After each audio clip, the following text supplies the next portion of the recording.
Hi, everybody.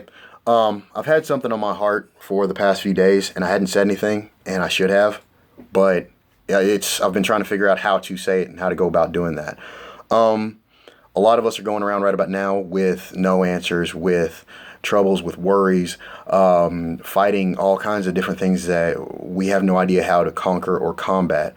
But I would submit to you today that you should live full and die empty. What do I mean by that? You may never fail on the scale that I did, but some failure in life is inevitable. It's impossible for you to go about living without some sort of failure, unless you've lived so cautiously that you might as well not even have lived at all. And by that being the standard, you fail automatically by default. So I submit to you again to live full and die empty. Let me give you a case in point. A man that I knew a while ago was a very, very talented artist, but he decided to go ahead and forego that and to become an accountant instead. And 20 years down the road, after trying to provide for his family and doing what he should do, he was fired from that job. And I guess the lesson behind that is you can fail and you can ultimately lose at something that you never wanted anyway. So you might as well go ahead and give everything that you wanted a try, as ridiculous as it may seem. But that's not the case for everyone. So I would tell you again to live full and die empty.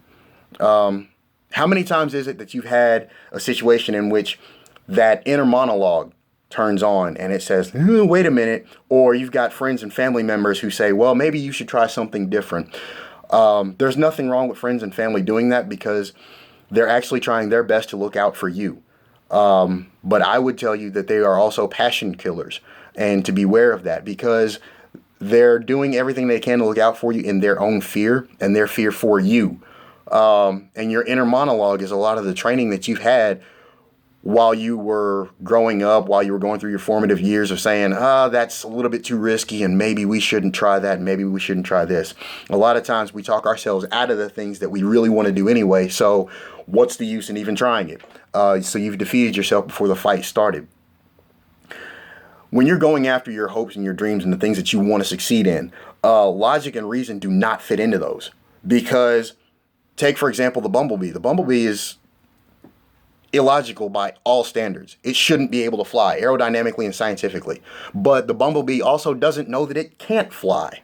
Melvin Van Peebles, a great filmmaker, once said, because they asked him how he went about making his films, he said, it's because I didn't know that I couldn't do it. When you don't know that you can't do something, it's amazing. I saw a report not too long ago on Real Sports.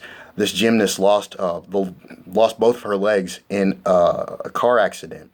And she's still performing gymnastics to this day. And they asked her about it. And she said, when you don't put limitations on yourself, can't isn't part of your vocabulary.